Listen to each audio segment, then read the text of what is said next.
Mercredi 7 avril 2021, à Marseille, témoignage de Gilbert Sussman. Bonjour monsieur, pour commencer, dites-nous quand et où vous êtes né. Je suis né le 30 septembre 1937, il y a 84 ans, à Neuilly-sur-Seine. Mes parents habitaient juste à côté à Paris, mais je considère depuis quelques années qu'en réalité je suis né 9 mois avant. C'est une question de point de vue. Je suis, selon moi, et je réponds vraiment à votre question, je suis un enfant de la joie, c'est-à-dire de la Saint-Sylvestre 1936. Puis 9 mois plus tard, j'ai ouvert les yeux au soleil, le 30 septembre. Comment s'appelaient vos parents, le nom de jeune fille de votre mère en particulier? Ma maman portait un nom germanique, Sachsenhaus, la maison de Saxe. Et pourtant, elle était polonaise et née à Varsovie, où elle a passé les 30 premières années de sa vie. Son prénom, s'il vous plaît? Sophie. Et votre père? Alors lui, Benjamin il était né dans une petite ville de Galicie. La Galicie, c'est une région qui n'a pas de sens administratif aujourd'hui, qui est située aujourd'hui à l'extrême est de l'Ukraine. Elle a une capitale, la Galicie, qui est une grande ville qui s'appelle aujourd'hui Lviv, qui s'appelait juste, alors parce qu'elle est ukrainienne, mais il y a quelques années encore, elle était polonaise et elle s'appelait Lvov. Et il y a encore quelques années de plus, c'était l'Empire austro-hongrois et ça s'appelait Lemberg. Et dans la campagne de Lviv, euh, c'était une campagne, je crois, assez habitée, des hameaux, des petites villes. Et mon père est né dans une ville certainement petite, 5-10 000 habitants, nommée Borislav. Alors, qu'est-ce que vous savez de la rencontre de vos parents? Dans quel pays se sont-ils rencontrés? En Pologne ou en France? En Pologne. Alors, ils se sont rencontrés. Mes parents sont nés presque au même moment, en 1899 et en 1900. Mon père étant l'aîné. Et ma mère a toujours, jusqu'à ce moment-là, jusqu'à ses 30 ans, elle a toujours vécu à Varsovie. Euh, Elle aurait probablement fait des études. Elle était fille d'un médecin décédé et d'une femme dont je ne sais rien sur le plan professionnel, ma grand-mère. Je ne les ai pas connues. Euh, et je reprends le fil. Ma mère avait dû, du fait du décès de son père, elle avait dû travailler très tôt, sans doute à 18 ans, et elle s'est retrouvée vers 25 ans à être employée de banque, et probablement elle était très brillante, puisque je sais qu'à vers 28, 29, 30 ans, elle était fondée de pouvoir. Donc, elle avait la signature. Et coïncidence heureuse, mon père a été amené à ce moment-là à travailler dans cette banque comme employé aux écritures. Et puis il s'est passé ce qui devait se passer. Comment mon père en est arrivé à 30 ans à être dans cette banque? Alors ça, c'est une histoire que je peux raconter si ça présente un intérêt. C'est vous qui êtes juge, si c'est important pour vous. Ah, je peux peut-être raconter alors. Je peux peut-être raconter, mais ça va remonter, je vais être obligé de remonter brièvement, de une ou deux générations. Il y avait des Sussman dans les années 1860, dans cette bourgade de Galicie, Borislav. Ces Sussman, parmi eux, il y avait un vieux monsieur, enfin un monsieur que je n'ai connu qu'avec une immense barbe, qui est mon arrière-grand-père. Et puis un jour, c'est pas l'eau qui a jailli dans son jardin, c'est le pétrole. Et le pétrole ayant jailli, ben, il est devenu riche. Il a pondu des enfants, ce monsieur, 8 ou 9 enfants.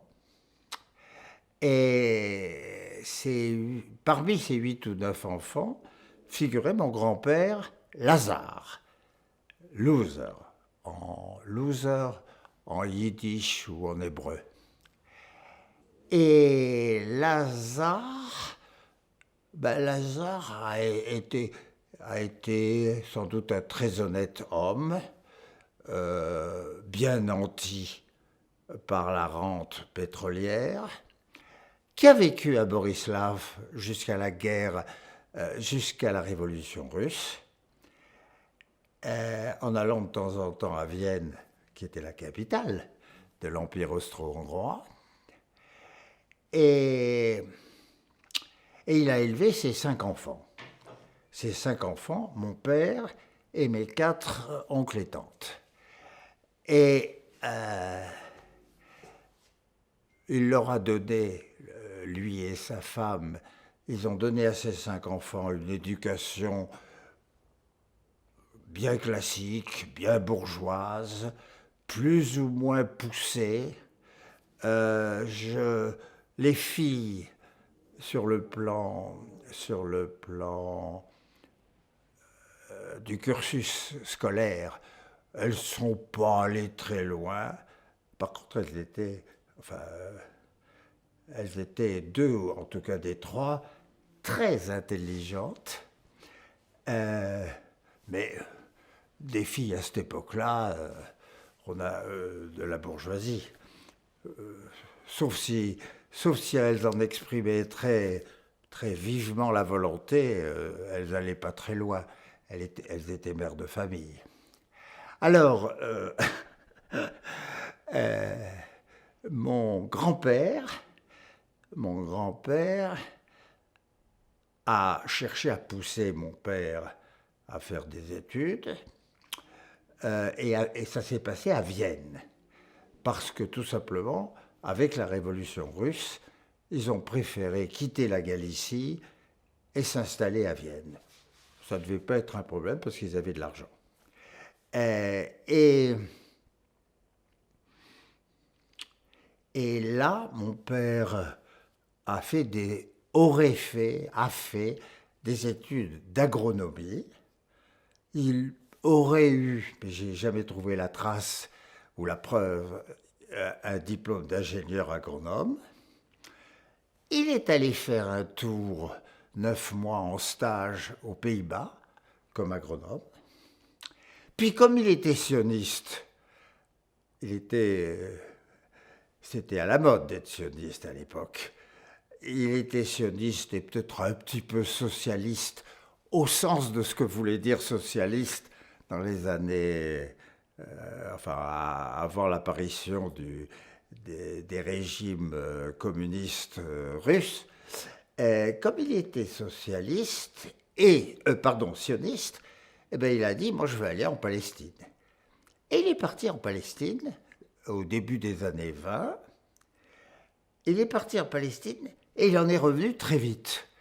Parce que, se retrouvant dans les marais en Palestine, dans les marais de ce qui s'appelle aujourd'hui la vallée d'Israël, et qui est quelque chose de luxuriant, mais qui à l'époque était des marécages entourés de désert, et il a attrapé la malaria.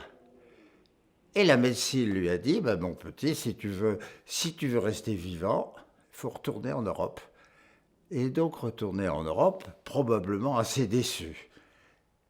Et là, par un enchaînement de circonstances que je n'ai jamais connu, il s'est retrouvé employé dans cette banque de Varsovie, qui probablement était la banque ou l'une des banques familiales où son père avait ses avoirs. Oui, où il était employé de banque.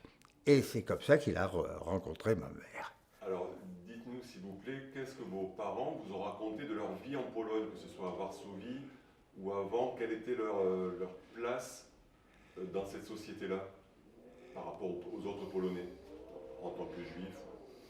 En tant que juif.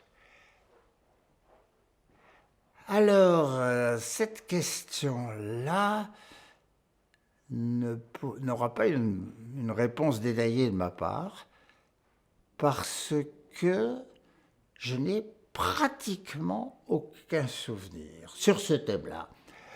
Ma mère, je suis certain qu'elle ne m'a jamais rien dit de sa vie à Varsovie, dans la société de Varsovie.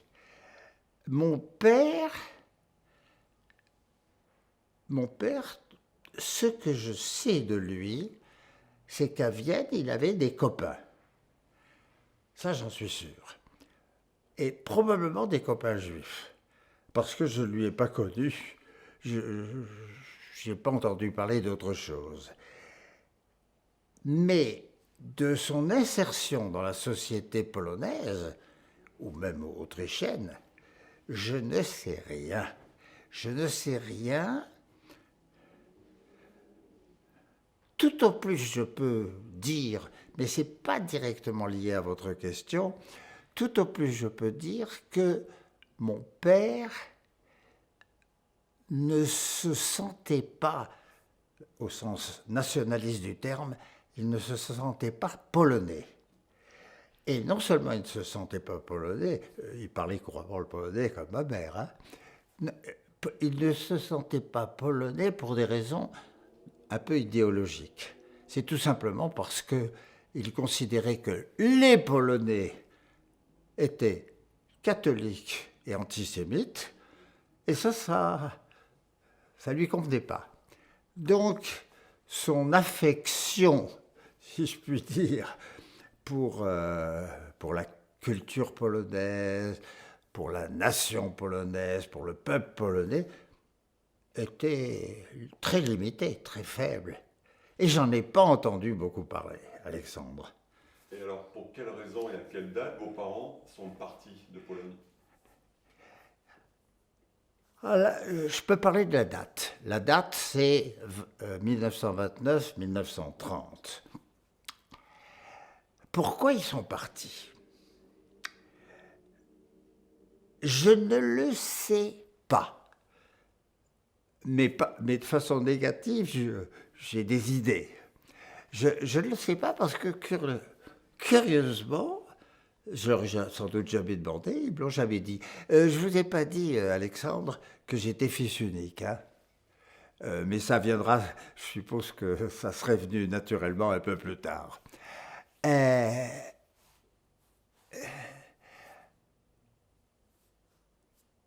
Il y a eu un enchaînement de circonstances à l'époque sur le plan familial. C'est que un plus jeune frère de mon père, un certain Joseph, mon oncle Joseph, a choisi de partir de Pologne pour aller vivre à Paris. Il avait un diplôme d'ingénieur polonais. Ingénieur en quoi? Je ne sais pas. Et il est parti à Paris où il a créé un tout petit commerce de postes de radio. Postes de radio en 1929-28, c'était pas encore la glorieuse période de la radiodiffusion. Mais ça existait déjà. Et j'ai entendu dire que que mon père a dit, puisque Joseph y est parti, je vais y aller aussi, moi. Mais pourquoi ils sont partis l'un et l'autre? et ma mère à leur suite. Ça, je ne l'ai jamais su. Je ne l'ai jamais su parce que je pense qu'ils n'avaient pas de problème d'argent, parce qu'ils étaient entretenus par le père, par la fortune familiale. Donc, s'ils sont partis de Pologne pour aller en France, y avait-il des raisons politico-idéologiques? C'est possible. Et dans les deux familles, on était particulièrement francophile ou pas du tout? Pourquoi le choix de la France à part... Moi, je soupçonne que dans les deux familles, on ne savait rien de la France. Et d'ailleurs, je ne sais pas à quel moment mes parents ont appris le français. Ce que je sais, par contre, c'est qu'ils parlaient un français. Ils parlaient un français presque parfait, simplement marqué par un accent polonais plein de charme. Grammaticalement, c'était parfait. Bon, quelques polonismes sans doute de temps en temps, mais c'était assez parfait. Et était-il attiré par la France en tant que tel? Je ne le sais pas. Je peux le soupçonner, parce que la France avait une image extrêmement... L'État français, la nation française, avait une image extrêmement positive, à ma connaissance, en Pologne. Donc je ne sais pas ce qui les a fait partir. C'est certainement pas Hitler, parce que Hitler, en 29-30, il fallait une bonne loupe pour voir le nazisme apparaître. Alors, une question un peu liée à tout cela. Est-ce que vos parents, en arrivant, ont voulu se faire naturaliser français ou pas? Je ne peux pas répondre à « ont-ils voulu », mais factuellement, en 1937 ou 1936, ils ont été naturalisés français. Ils l'ont été. J'ai les documents. Donc vous êtes né français, vous? Alors, moi, c'est plus compliqué, d'ailleurs je ne comprends pas parfaitement. Il faut dire que ces questions de nationalité, déjà dans le Code civil français, c'est pas simple. Hein. Moi, je suis français par la formule administrative, c'est par procuration. Je ne sais pas ce que ça veut dire. Ou par déclaration, peut-être. Ah, alors ça vous parle, Alexandre. Je dois être français par déclaration. Au sens droit du sol, je suis né en France. Aucun doute. Au sens état civil et tout, j'ai toujours eu des papiers d'identité d'état civil français, etc. Je suis officier de réserve de l'armée française, enfin tout. Mais sur le plan donc de la nationalité, il a fallu faire une démarche pour que je sois français. Et c'est pas moi qui l'ai faite. Petit retour en arrière, où s'installent vos parents en arrivant en France, précisément à Paris? Très vite, alors au début je ne sais pas, mais très vite, deux pôles dans les années 30, tout au long des années 30. Un premier pôle un logement à la Porte des Ternes à Paris, 2 square du Grésivaudan, au 6e étage. Un de ces immeubles de la couronne parisienne, qui a l'air très chic quand on va voir aujourd'hui comme on sait. Alors, ça c'est un logement. Et puis, ils ouvrent, ou c'était déjà fait par mon oncle Joseph, ils ouvrent une boutique de radio, de poste de radio, à l'étage, au 2e étage du 32 de l'avenue de Wagram. Le 32 de l'avenue de Wagram, c'est la partie de l'avenue de Wagram un peu courte qui part de l'Étoile et qui va à la place des Ternes et qui est pleine de vie et de magasins. Et c'est là qu'ils s'installent. C'est là qu'ils installent la boutique. Voilà pour...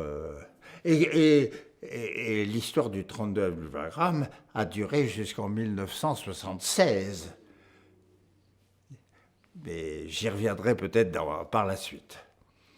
Alors, une question que vous avez un petit peu évoquée. Vos parents, l'un et l'autre, avec quelle attitude vis-à-vis de la religion juive? Ma mère... Alors, d'abord, ils se considéraient l'un et l'autre comme juifs, sans la moindre ambiguïté, sans état d'âme. Ma mère, c'est très simple, c'est plus simple. Ma mère ne m'a jamais donné l'impression de douter d'abord du fait qu'elle était une juive, et elle m'a donné deuxièmement l'impression d'être assez indifférente à la fois à la religion sur le plan de la foi. Elle devait être probablement très agnostique. C'était pas un problème pour elle. Et alors, sur le plan de la pratique religieuse, moi j'ai eu l'impression qu'elle faisait le minimum syndical pour faire plaisir à son mari. Donc une situation très simple. Une femme religieuse, mais certainement très tolérante à son environnement religieux juif. Donc, quelles fêtes ont respecté chez vous, si vous en avez des souvenirs de votre petite enfance? Bien sûr, j'ai beaucoup de souvenirs. Les souvenirs, c'était... On allait au temple à l'occasion de toutes les fêtes juives. Lequel, s'il vous plaît, puisqu'on y est? Pardon? Quel temple fréquentez-vous Ah, dans le qu'est-ce quartier? qu'on fréquentait? On a toujours habité... ce dont je vais parler, c'est de l'après-guerre. Hein?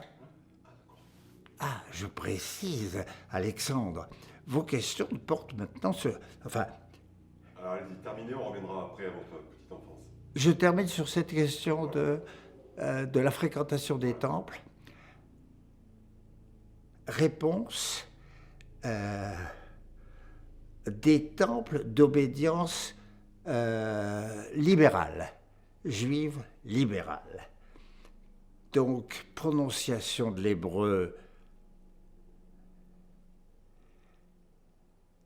à la séfarade, parce qu'il y a un peu... Je dis pas de bêtises, je me paume. Mais mon père se considérait, je crois, comme séfarade, je crois, alors qu'il venait d'une région qui était 100% ashkénaze. Et pourtant, alors, qu'est-ce que ça cachait? Je ne l'ai jamais su. Mais ce sont mes souvenirs. Donc, on fréquentait le temple de la rue Copernic et le temple de la rue Ancel à Neuilly-sur-Seine. Parfois, on allait au grand temple de la rue de la Victoire ou de la rue de la Victoire, je crois qu'il s'appelle. Alors, on va faire un retour en arrière à votre enfance, à vous. Vous êtes né en 1937, donc vous avez peu de souvenirs, j'imagine, d'avant la guerre. Racontez-nous vos premiers souvenirs d'enfant. Souvenirs d'enfance. Votre plus vieux souvenir.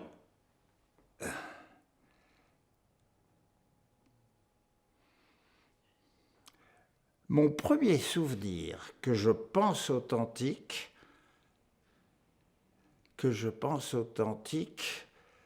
il remonte à 1940, peut-être 1942-43.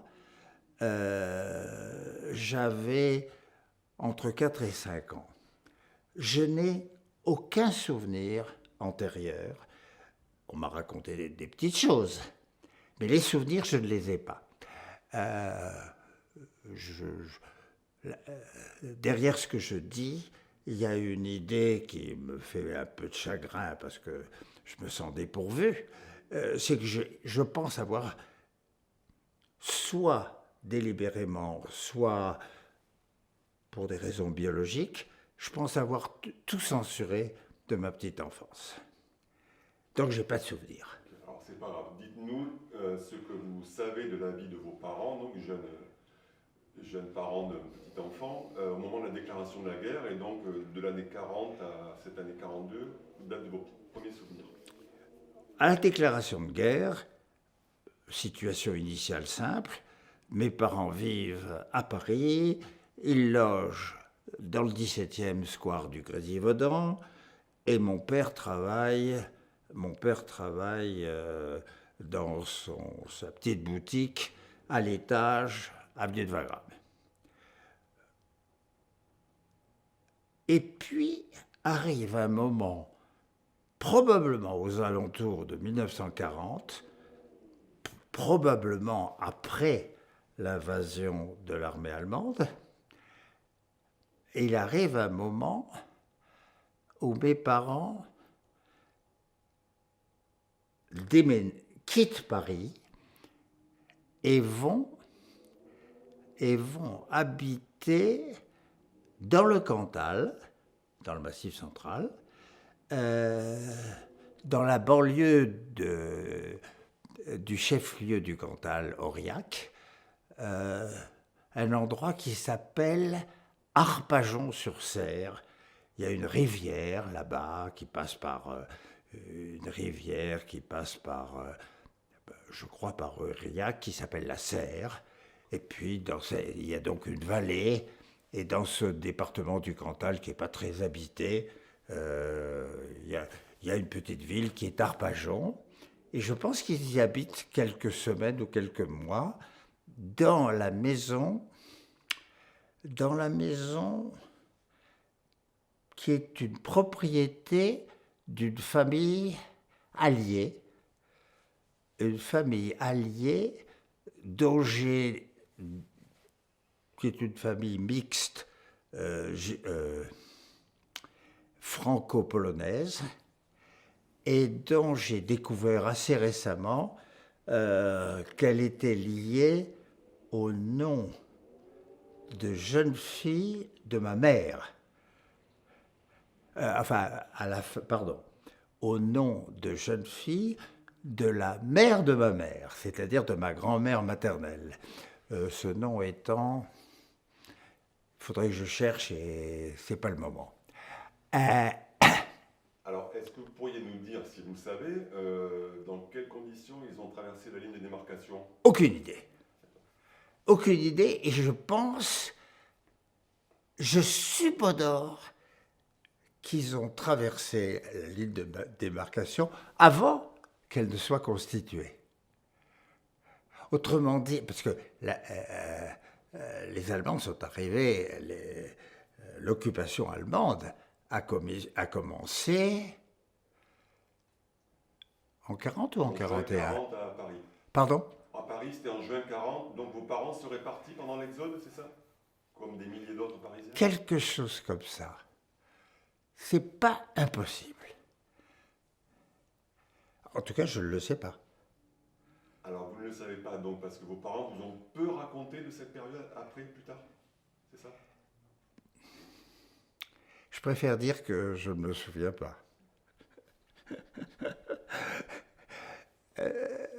Comme j'ai dit, je pense avoir beaucoup censuré dans ma vie, et j'ai aussi une autre version personnelle sur ma pomme, c'est que j'ai une mémoire sélective.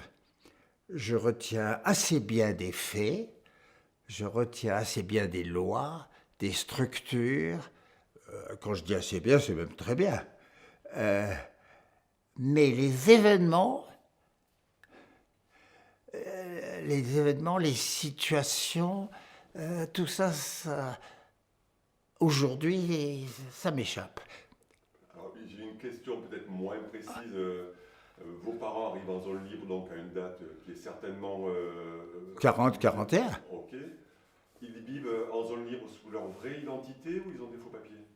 Alors, Alexandre, Depuis quelques jours que je réfléchis à notre rencontre d'aujourd'hui, cette question, je me la suis posée et je ne sais pas à quel moment nous avons changé d'identité d'état civil. Je ne le sais pas. J'ai peut-être, si j'avais eu la présence d'esprit, j'aurais peut-être regardé 2, 3 papiers que j'ai pour voir des dates, mais ces dates n'auraient pas été une réponse certaine, puisque ça peut être faussé. Mais vous avez fini par en avoir de faux papiers, c'est ça Ah oui! Alors revenons à vous, racontez-nous votre histoire d'enfant à partir de vos premiers souvenirs. Alors, sur les faux papiers et sur le don d'emprunt, Allez-y, très bien. ah ben ça c'est très clair. Je me suis appelé pendant probablement 2 ans, je me suis appelé Gilbert Suzemont. Très joli nom. S-U-Z-E-M-O-N-T. Et mes parents étaient des Suzemont. Ma maman était née à Armentières. Elle était couturière. Mon papa, je ne me rappelle plus où il était né, mais il me semble dans le Nord. Et il avait une profession qui était, je ne sais laquelle, mais sans doute indiquée sur la carte d'identité dont j'ai une copie. Cette identité, j'imagine qu'elle a été forgée. J'imagine qu'elle a été forgée au moment où la zone libre est passée au statut de zone occupée, c'est-à-dire autour de 1943, il me semble. En novembre 1942, les Allemands envahissent la zone libre. C'est novembre 1942. Alors j'imagine que c'est là que ça s'est passé, mais je ne le sais pas. Et alors, selon vous, quel était le quotidien de vos parents durant leur existence en zone libre durant toutes ces années? Je veux dire, comment ils vivaient? Est-ce qu'ils ils se débrouillaient?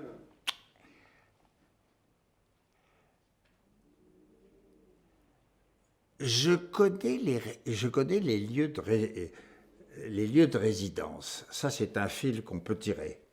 Je sais que après avoir vécu au bord de la rivière Serre, à Arpajon, pendant peut-être quelques mois, peut-être un peu plus, aux alentours de 41-42, ils sont allés habiter à Aurillac, avenue de la Liberté, où ils étaient les locataires dans une maison d'un monsieur dont j'ai retenu le nom.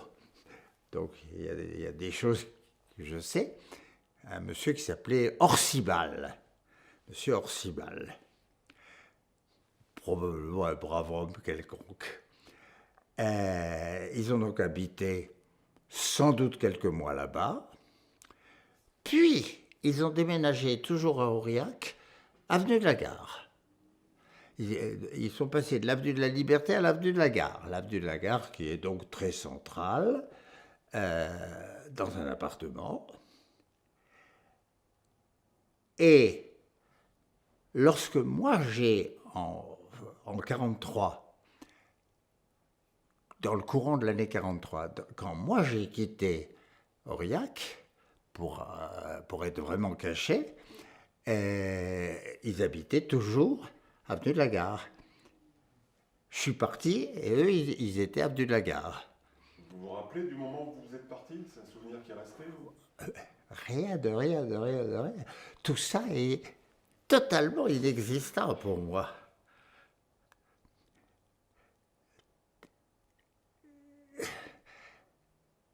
J'ai des souvenirs visuels parce que je retiens assez bien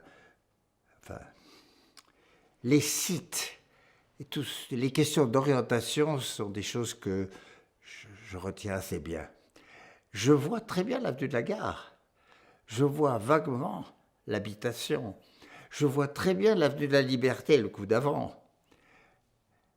Mais ce que j'y faisais, ce qu'il faisait, ça je ne le vois pas. Alors je reviens à votre question sur l'occupation de mes parents. Ma mère était une dame au foyer, j'en suis à peu près certain. Elle ne devait pas avoir d'autres activités.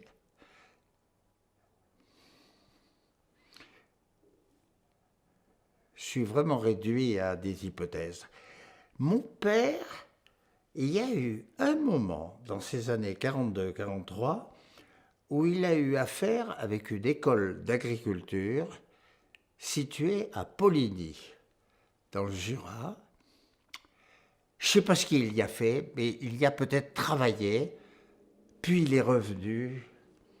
Alors, il me vient une question, est-ce que Poligny était en zone libre? Poligny, c'est Dole. C'est pas impossible. Le Jura est coupé en deux, donc c'est possible. Vous savez, Alexandre, que le Jura a été coupé en deux. Ah, alors c'est Il y a possible. un côté zone sud et un côté zone. Ah, alors c'est possible. Alors, ma question peut-être moins précise, c'était est-ce que vos parents ont pu vivre pendant tout ce temps jusqu'à la libération de leurs économies ou est-ce qu'ils ont été contraints, est-ce que votre père a été contraint à travailler parce qu'il n'y avait plus d'argent, tout simplement? Alors, là, la réponse, je la connais. Je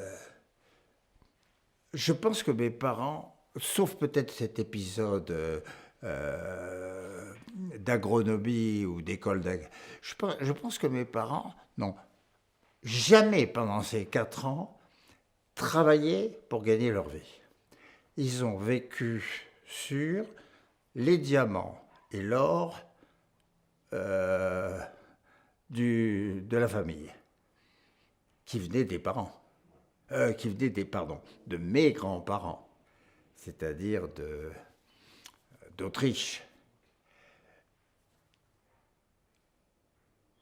Je suis tout à fait convaincu que c'est ça la vérité. Mais là encore, je ne le sais pas plus que ça. Alors revenons à votre expérience à vous. Vous vous retrouvez donc séparé de vos parents. Est-ce que vous vous rappelez comment, enfin, les premiers jours de cette vie sans eux?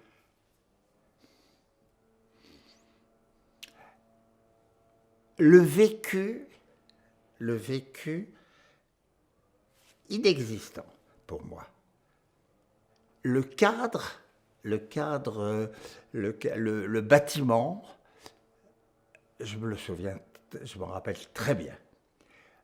C'est dans la campagne de Haute-Loire. J'ai été emmené par Simone Dussert, sans doute en train en Haute-Loire. On m'a déposé dans cette pension. Je m'appelais Gilbert Suzemont. Je me souviens parfaitement de ce château que je suis allé revoir il y a une dizaine d'années et qui me semble être à l'identique ce qu'il était à l'époque. Et le château, je le vois bien. La vie que j'ai menée, je n'en ai que quelques images. Je me souviens que c'est là que j'ai appris à jouer avec des grillons, aller chercher des grillons dans l'herbe, hein, aller chercher avec une herbe dans le trou. C'est là que j'ai appris à fréquenter les orvets, qui sont des gentils petits serpents parfaitement inoffensifs, qui se cassent. C'est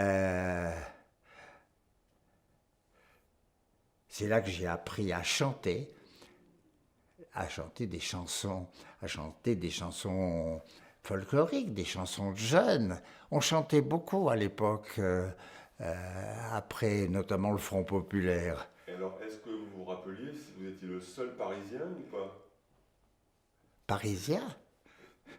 C'est, à mon avis, le concept parisien, je ne connaissais pas. Je me dis ça par rapport à l'accent que vous auriez pu avoir par rapport aux autres gamins.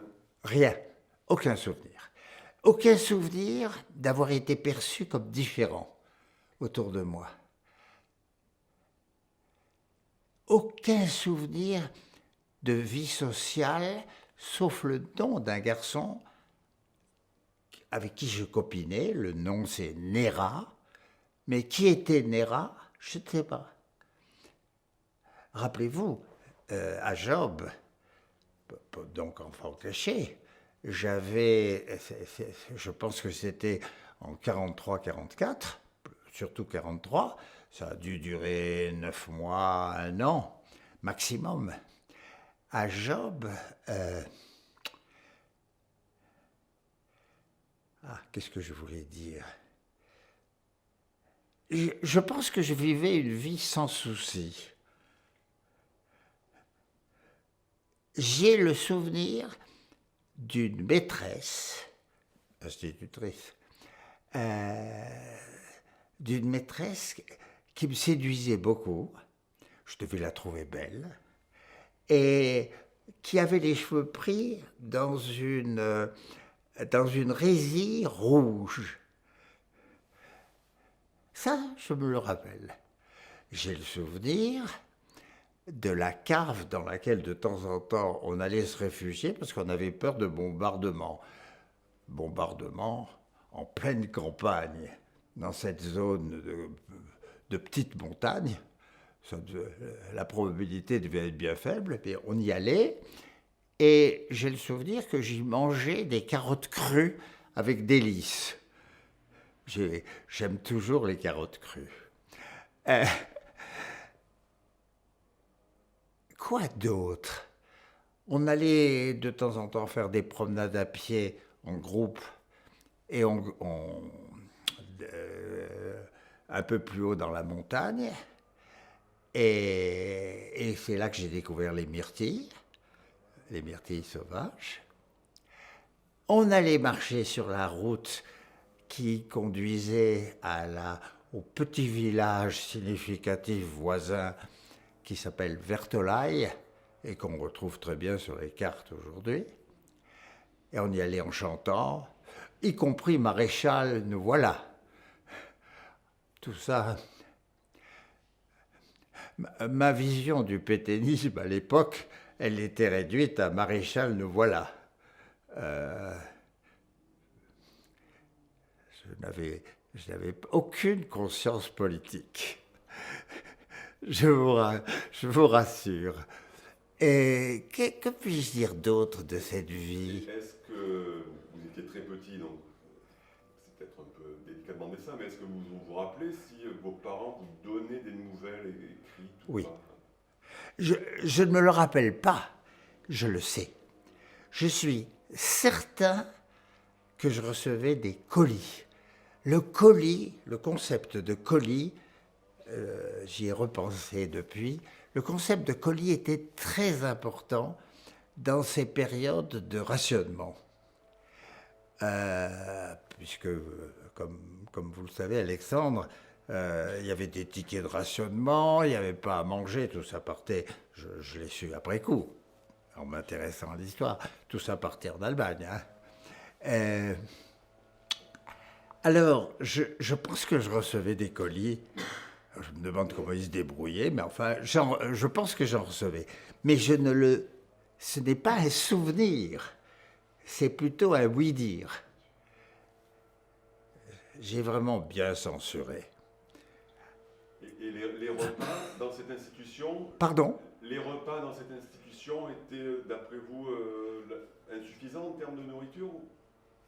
J'ai jamais eu l'impression, une seconde, d'avoir faim. Je n'ai jamais connu la faim de ma vie, Alexandre. Ils étaient forcément suffisants. Et plus tard, on y reviendra, en fréquentant mes parents, j'ai compris que le beurre que je mangeais, c'était celui qu'ils ne mangeaient pas. Fils unique, objet d'attention. Et alors, le personnel de cette institution, les moniteurs ou autres, vous avez des souvenirs? À part cette institutrice, rien. Rien. Probablement une vie saine. Une question que je me suis posée récemment. Quand et où ai-je appris à écrire et à lire? Eh bien, Alexandre, je ne sais pas. Je ne sais pas. Je sais que avenue de la Liberté à Aurillac, avant d'aller avenue de la Gare, c'était sans doute en 42. Je sais que mon père découpait dans le journal local, il découpait des cartes qui montraient l'avancement ou l'évolution du front russe, parce que c'était publié dans les journaux, ce genre de cartes, dans les journaux quotidiens. Et j'ai le souvenir d'avoir été exposé à ces cartes. Alors, j'ai un goût très prononcé pour la géographie et l'histoire, je l'ai dit tout à l'heure, mais la géographie, et j'aime les cartes. J'adore les cartes.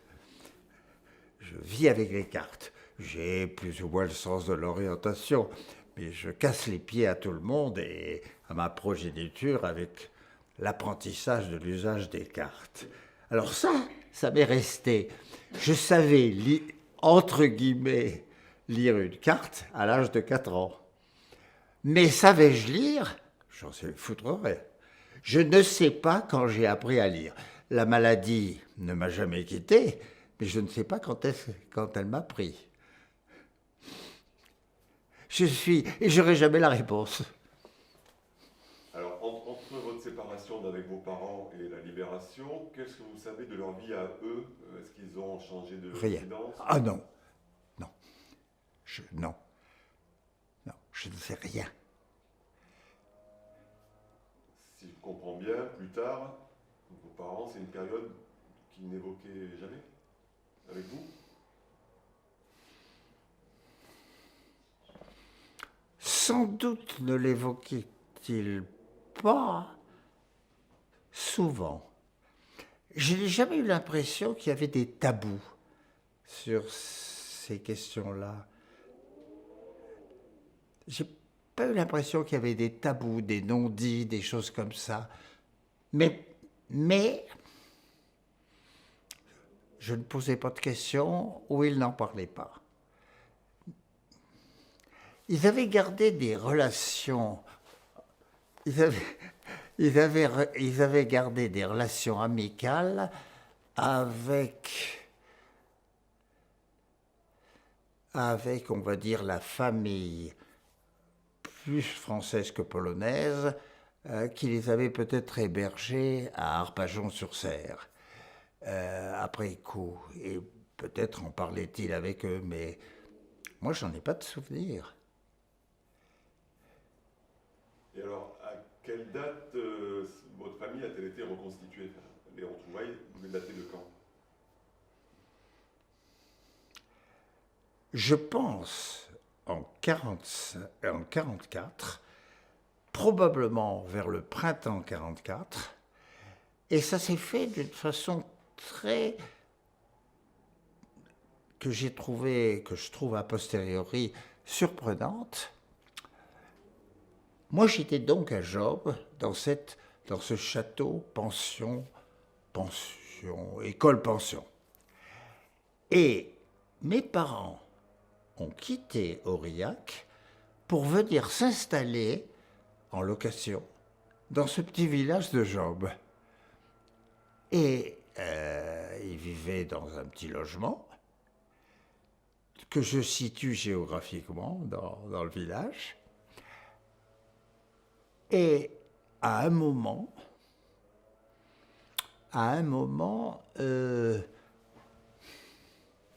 j'ai dû quitter la pension pour peut-être aller dormir avec eux. Mais je ne sais pas ça. Je ne sais pas. En tout cas, les retrouvailles se sont faites à Job. Et la libération est arrivée rapidement, là? On a quelle période à peu près? Oh, il y a eu... la libération est... le fait majeur, c'est que je pense qu'en octobre 44, nous étions tous regroupés, mes parents et moi, tous les trois, nous étions regroupés à nous étions regroupés à Aurillac, où nous avons passé un an. Mais là, on est déjà plus loin dans le temps. Et on n'a pas fini d'épuiser juste avant. Hein. On reviendra. Mais le coup de projecteur vers l'avant, la balise, c'est octobre 44. On se retrouve à Aurillac. Entre octobre 44 et 6 mois avant le moment où nous avons tous les trois quitté Job, il y a eu un déplacement où je crois avoir voyagé avec la personne qui me faisait voyager. Je suppose qu'on y reviendra tout à l'heure. Parce que j'ai été aidé, hein. Il y a eu une histoire. Entre ce moment, nous vivions tous les trois dans un petit logement en Savoie. En Savoie, ça se passait pas loin de Moutier en Savoie, où il y a une petite ville, toute petite bourgade qui s'appelle Aigueblanche. Et à côté de cette Aigueblanche, dans la vallée de l'Isère, un hameau qui s'appelle Bellecombe. Et j'ai dû passer quelques mois à Bellecombe. Alors de nouveau, j'ai des souvenirs géographiques, puisque je vous ai dit que ça arrivait à fonctionner pour moi. Mais qu'est-ce que j'ai fait à Bellecombe? Comment j'occupais mes journées? Comment mes parents occupaient leurs journées? Aucune idée. Aucune idée. Alors, je reviens en arrière à Job, parce que c'est pas fini, Job, quand même. Alors, comment j'occupais mon temps à Job? À mon avis, l'école. Donc c'est peut-être là que j'ai appris à écrire. Je n'ai aucun mauvais souvenir du passage à Job, du passage à l'école.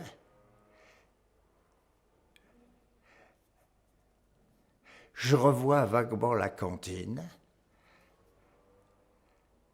Peut-être, je me souviens qu'à la cantine, on avait comme dessert de la confiture et nos assiettes métalliques, on les retournait, nos assiettes métalliques qui avaient contenu de la purée, des topinambours, que sais-je, on les retournait et sur le dessus, on mettait la confiture pour le dessert. La confiture, c'est-à-dire 2 cuillères de confiture. Alors, il y a un épisode dont je pense extrêmement important, un aspect, extrêmement important dont je pourrais parler maintenant ou tout à l'heure, Alexandre, c'est où j'en étais pendant cette période avec ce qu'on appelle en langage d'aujourd'hui, mon identité. Mais c'est quand vous voudrez. Maintenant, par exemple, autant j'ai dit que je ne me souvenais de pas grand-chose, autant il y a un ou deux petits trucs dont je me souviens, mais parfaitement. Et le premier de ces petits trucs, capital, c'était que j'avais la consigne de ne révéler à personne quelle était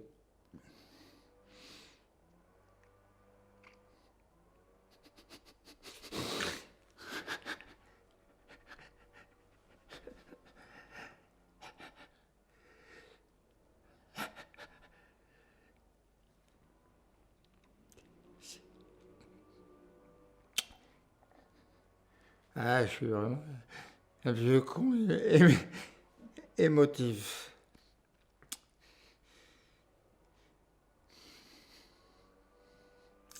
Ça va aller mieux. j'avais la consigne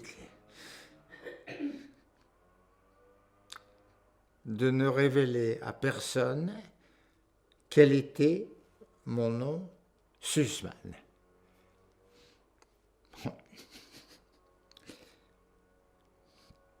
Alors, je pense que je ne l'ai révélé à personne. J'avais une deuxième consigne, qu'elle était de ne révéler à personne que j'étais un juif. À ce propos, je suis bien convaincu que je ne savais pas ce que ça voulait dire être un juif. Mais j'étais un juif. On m'avait dit que j'étais un juif. J'étais un juif. Et je suis resté avec mon secret. Mais à part me souvenir que j'avais ces consignes, ça n'avait aucune incidence sur ma vie courante. Je n'ai aucun souvenir de situations conflictuelles, de situations de stress, de choses comme ça. Aucune. Simplement, j'avais ces consignes. Et ça m'amène à vous raconter une histoire que je pense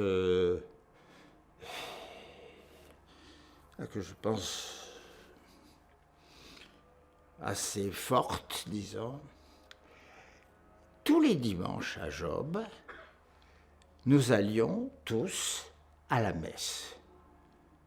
J'allais à la messe. Très bien. Alors,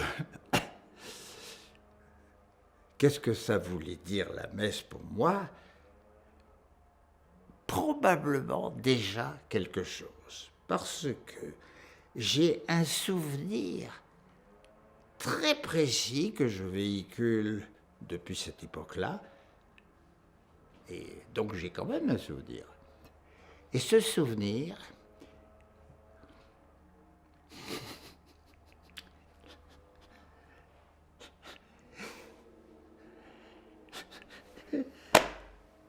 j'y arrive pas. J'arriverais bien à vous le dire, mais... Ouh! Respire fort. Qu'est-ce que tu dis, Jo? Respire à fond.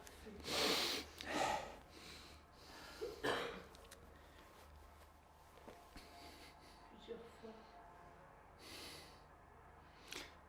Ce souvenir,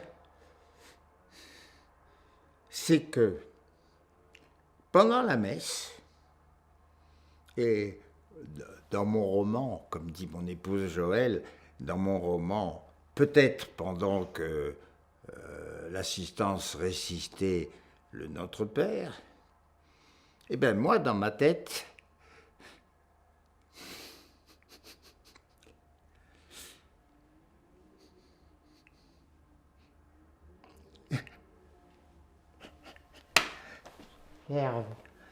moi, dans ma tête, je récitais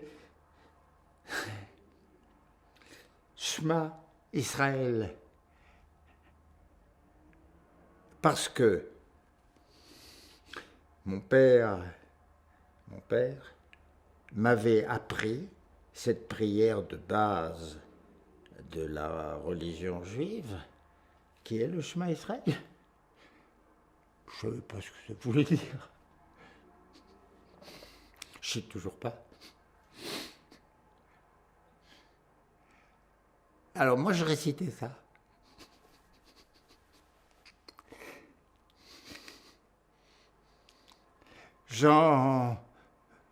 Cette anecdote m'est tellement restée dans la tête que je me dis que c'est peut-être pas un hasard si j'ai été fabriqué pendant les 70 ans qui ont suivi, 75 ans, comme je suis fabriqué.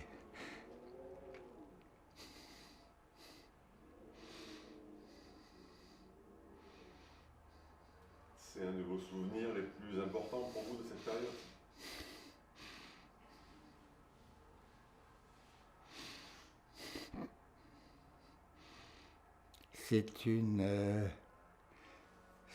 c'est le souvenir. C'est le souvenir, Alexandre. Le souvenir de...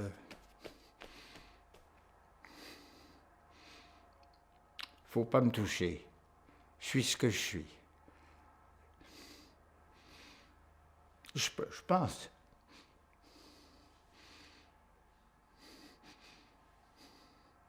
Alors on va avancer un petit peu s'il vous plaît. Est-ce que vous, en tant qu'enfant, vous vous rappelez de la libération, quand vous avez compris que cette période allait se terminer?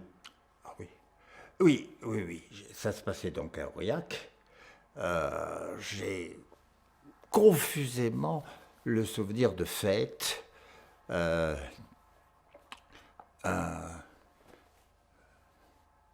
général de l'armée française, celle qui s'était reconstituée, enfin celle qui avait débarqué, était venue à Aurillac. Il y avait la fête sur la Grande Place. J'ai tout à fait le souvenir de ça. Oui. Bon, banal. Et pas banal. Si votre question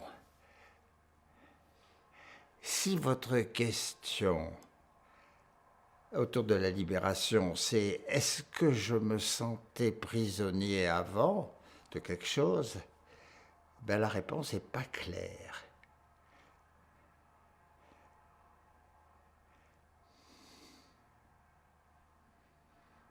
La réponse n'est pas claire. Je pense que j'ai tellement intériorisé ça que ça ne ressort pas. J'ai entendu parler récemment de pratiques plus ou moins psychothérapeutiques qui s'appellent la Rebirth Theory. Ça ne vous parle pas? Renaissance. Aller chercher des souvenirs enfouis par des techniques. Rebirth, renaissance. Ça ne m'intéresse pas. Mais si je m'appliquais ça, ou si je me faisais appliquer ça par des personnes qui savent le faire, peut-être j'aurais des réponses. Mais ça ne m'intéresse pas. Je n'ai rien à foutre. Je suis comme je suis. Ça ne changera pas comment je suis. Et alors du coup, est-ce que vous avez davantage de souvenirs de l'après-libération, les semaines, les mois qui ont suivi? Davantage. L'après-libération à Aurillac, c'était l'école primaire, avenue du Pavatou. C'était... Alors, ce qui s'y passait dans cette école primaire, aucun souvenir. Mais c'était pas très loin d'où nous habitions, mes parents et moi. J'avais le souvenir des balades que je faisais comme un grand garçon c'était en 1945, donc de 7-8 ans. Je faisais des balades et des explorations loin de chez moi, très loin, avec mon copain cerceau. Vous savez ce que c'est un cerceau, Alexandre? Non? Un cerceau, c'était un jouet à l'époque qui était constitué par une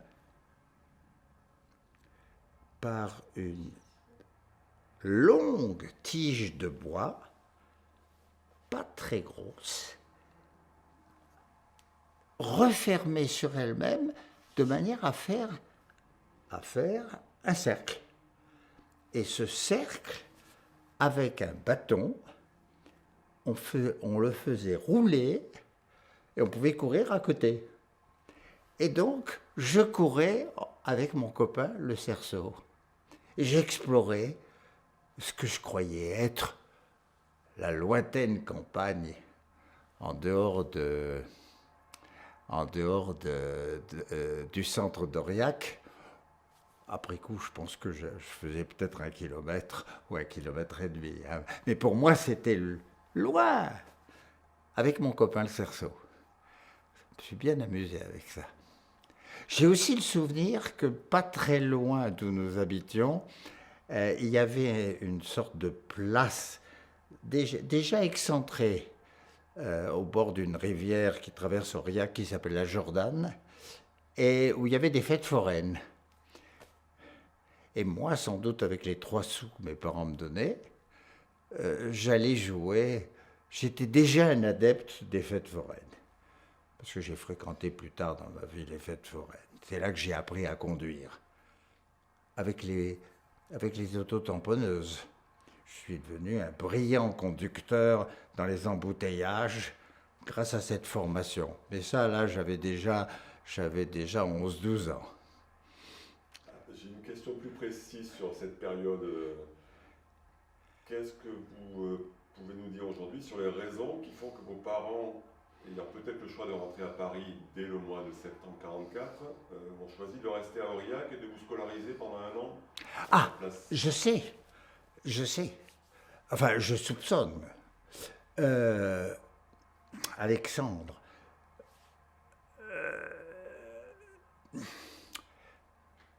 Mes parents devaient savoir que leur appartement de l'impasse du Grésivaudan et la boutique avaient été spoliés.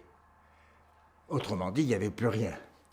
Donc, ils ont dû se poser la question de savoir qu'est-ce qu'on va faire de notre vie. À l'époque,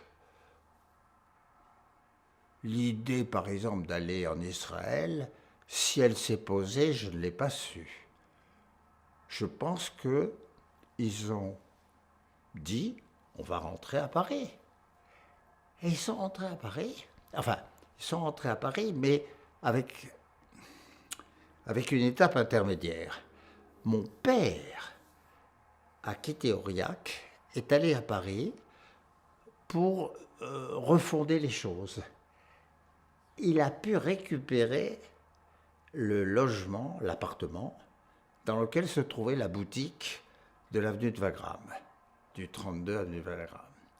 Il a pu le récupérer et probablement il a refait démarrer l'activité commerciale.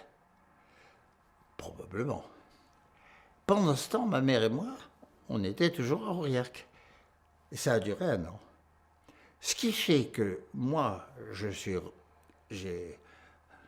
quitté, non seulement la clandestinité, elle avait été quittée 1 an avant, mais j'ai quitté le Cantal, la terre de refuge.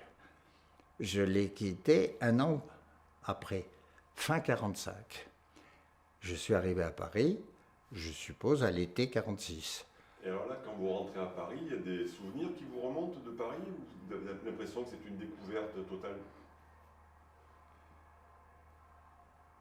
Aucun souvenir, Alexandre. Je n'ai le début de souvenirs physiques, de situations, de lieux, c'est en 1946, à ce moment-là. Ça commence à devenir un peu plus précis. J'ai des images, j'ai des événements, j'ai des faits, mais seulement là, pas avant. Et dans votre famille, autour de vous, parmi la famille de vos parents, il y a eu des déportés pendant la guerre? Les déportés. Oui, alors, ma famille. C'est quoi ma famille? Ma famille nucléaire, on a survécu. Et je reviendrai à cette notion de survécu, de survie tout à l'heure, parce qu'il y a un truc qu'il faut tout de même que je vous dise.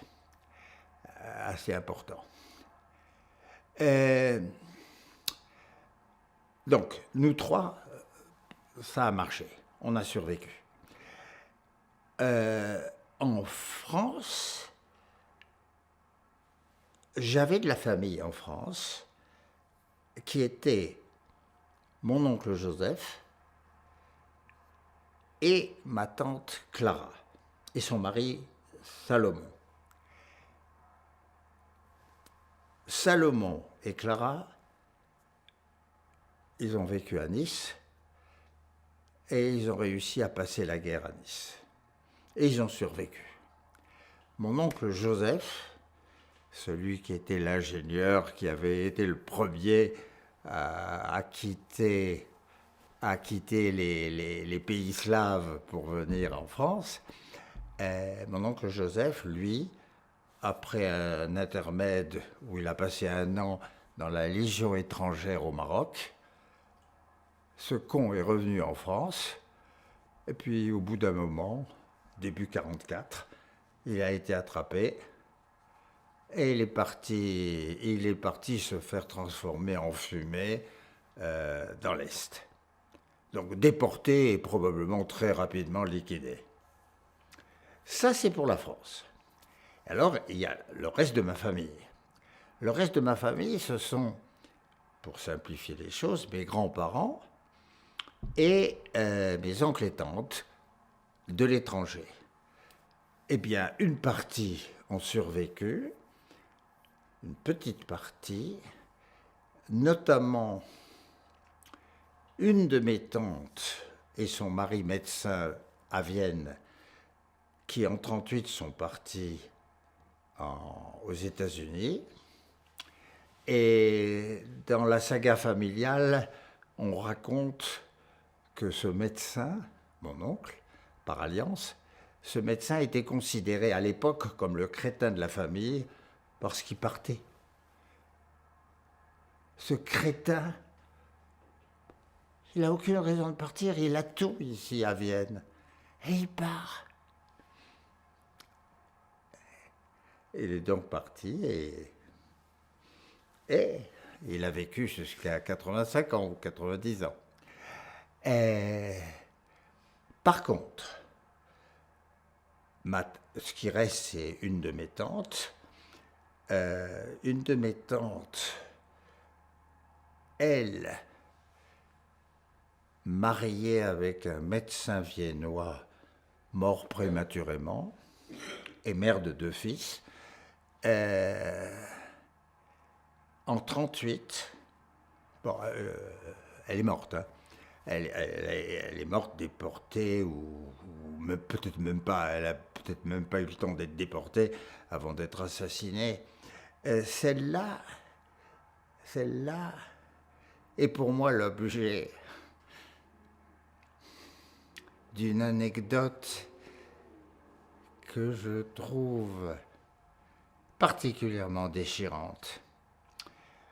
Cette femme qui avait en 1938 probablement 42-43 ans, qui avait 2 ans, qui était veuve de son médecin ou de son avocat, et qui avait 2 enfants qui avaient à l'époque 16 et 18 ans, et qui vivaient avec ses parents, mes grands-parents. Elle a pris une initiative assez originale. Elle a pris ses 2 gosses, 2 jeunes hommes. Elle est allée à Trieste. Elle les a mis sur un paquebot en partance pour Haïfa. Et elle leur a dit ciao. Ciao les gars. Et elle est rentrée.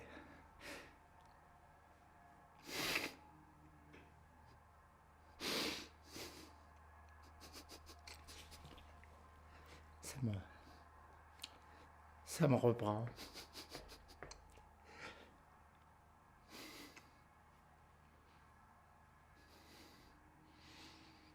Tout à l'heure, vous voulez nous dire qu'il y avait quelque chose d'important pour vous dans la notion de survie familiale.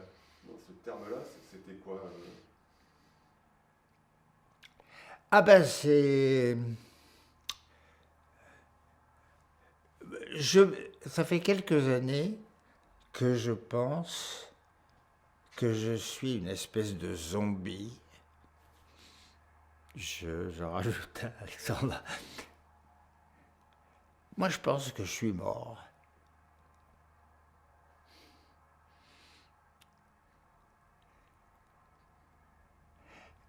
Je pense que, autour de mes questions à moi personnelles d'identité, il y a le fait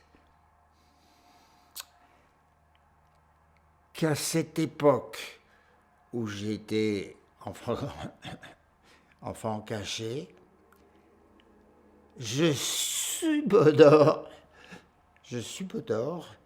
qu'en fait, je savais très bien que j'étais en danger de mort. Mais est-ce que je savais ce que c'était que la mort? Faut pas me demander. Je sais pas.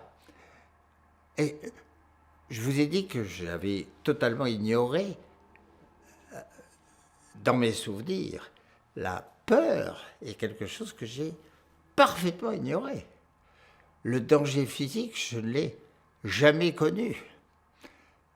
Mais je devais bien savoir quelque chose, puisque il me revient un souvenir pas très drôle. Je me souviens d'avoir dit à mes parents, à l'époque où ils habitaient avenue de la Gare à Aurillac, j'ai dit à mes parents, si vous êtes vilain avec moi, ou si vous ne me donnez pas le sucre d'orge que je veux, je vais vous dénoncer. Ah, monsieur l'historien psycho, faut la faire celle-là, hein. Classique. Évidemment classique. Et évidemment que j'en avais aucune intention. Mais c'est un souvenir que j'ai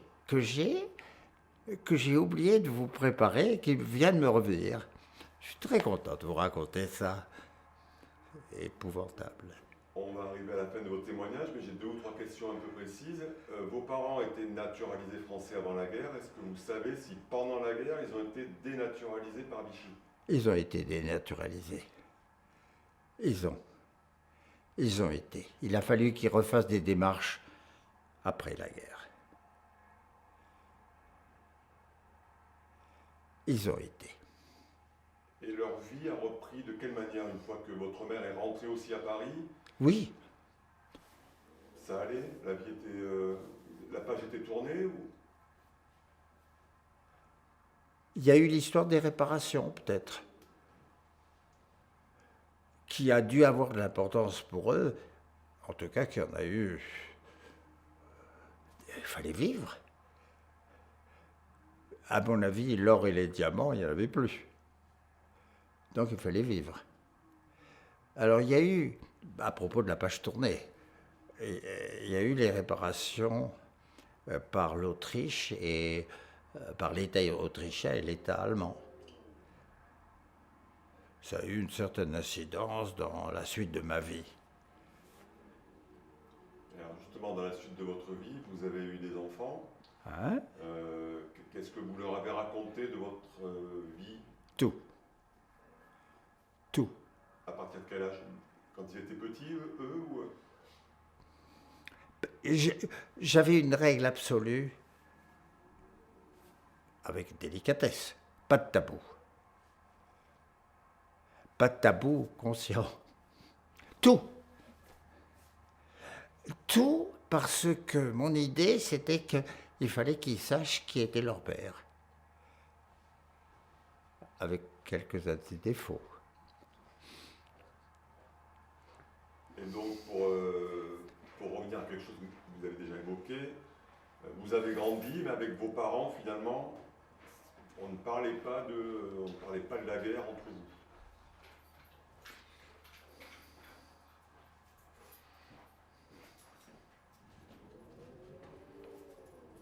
Je pense qu'on n'en parlait pas, mais c'était pas un tabou, Alexandre. Je pense que c'était pas un tabou. On n'en parlait pas parce qu'il n'y avait rien à en dire. Et moi, je vous ai peut-être dit qu'à l'école, au lycée, je lisais beaucoup. Hein. Je passais ma vie à lire. Hein. D'aussi longtemps que je puisse me souvenir, je suis un gars de livres. Et je le suis resté. Moi, très tôt, très jeune, je savais beaucoup de choses parce que je m'intéressais à l'histoire. Je savais beaucoup de choses de la guerre. Mais avec mes parents, Non, on n'en parlait pas beaucoup. Non. Ou on en parlait. Enfin, c'était pas, comme j'ai dit, c'était pas un tabou, mais c'était pas non plus un sujet. Je réponds à votre question directe.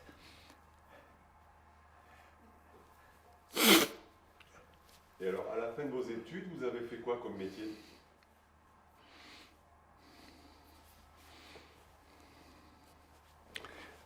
J'ai fait des études supérieures sans savoir où j'allais sur le plan carriériste.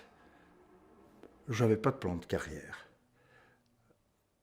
Alors, les 50-60 ans qui ont suivi se sont déroulés au gré des brises, au gré des coups de Mistral, au gré des vents.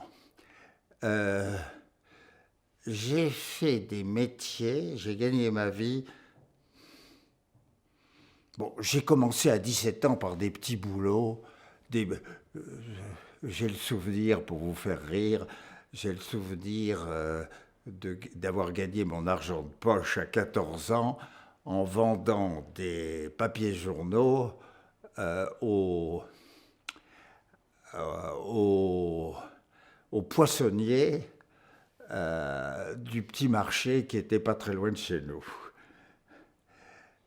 À partir de 17-18 ans, j'ai eu une période assez longue d'études, en partie financées par mon travail, et là, j'enseignais les maths. Parce que j'étais devenu, à 17 ans, j'étais devenu bon en maths dans mon école. Alors, j'ai transformé ça en gagne-pain. Et puis alors, plus tard, j'ai fait des métiers, on dit aujourd'hui, on appelle ça des métiers de bureau. Pendant une dizaine d'années,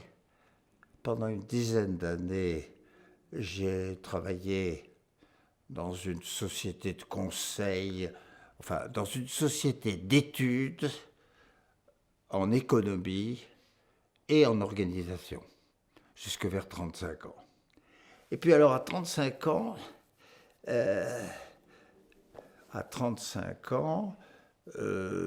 je suis rentré dans une quarantaine d'années où je dirigeais des organisations. À des titres divers, j'ai dirigé des choses diverses.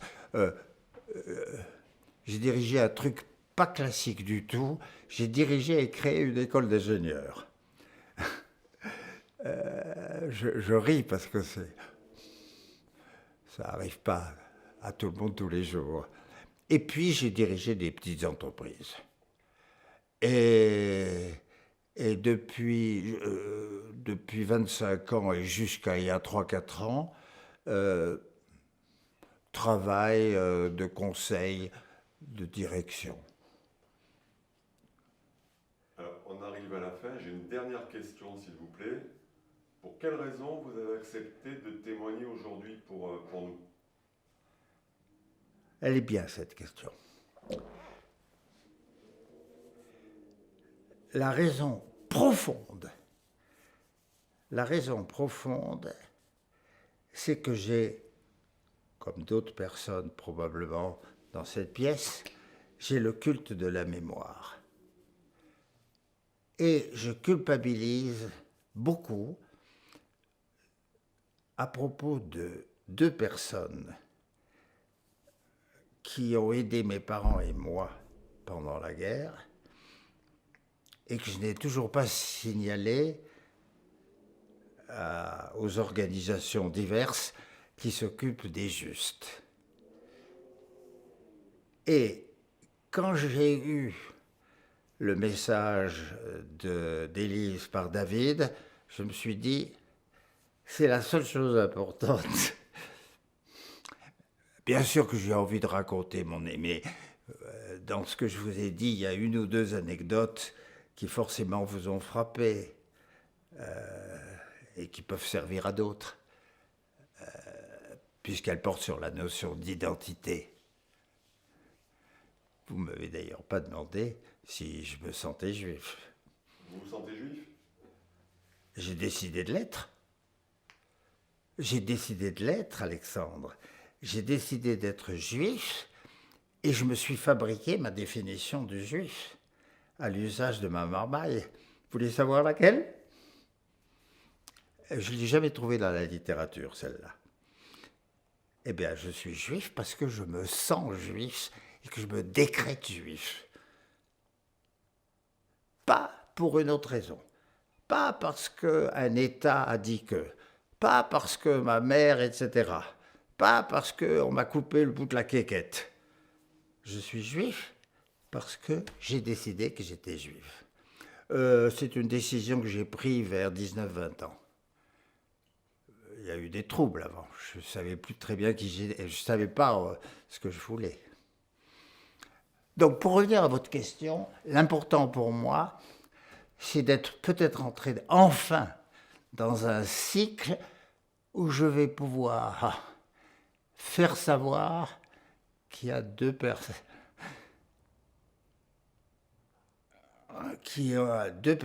qui ont fait de moi un survivant. Donnez-nous leur nom, s'il vous plaît. Une femme qui avait probablement 25-30 ans à l'époque, qui était assistante sociale ou peut-être infirmière, qui s'appelait Simone Dussert. Un homme que je n'ai peut-être jamais vu, qui s'appelait Lacaille, je ne sais pas comment ça s'écrit, et dont on m'a dit qu'il était sous-préfet à Aurillac. Et ces deux-là,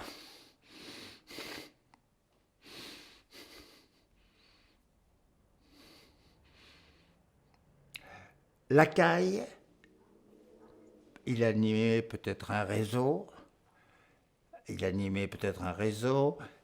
il se servait peut-être de sa fonction pour faire des faux papiers, sûrement. Et Simone, eh bien, j'ai fait du train avec elle. C'est elle qui m'a accompagné d'Aurillac à Job. C'est peut-être elle qui a aidé à ce qu'on trouve un hébergement en Savoie.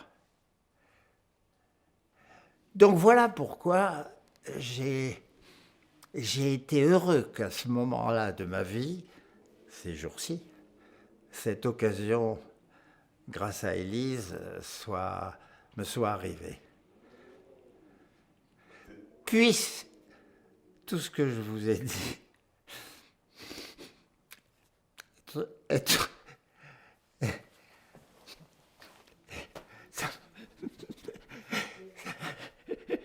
ça va pas être utile. Tout ce que je souhaite, c'est que ça serve à quelque chose. Merci, monsieur.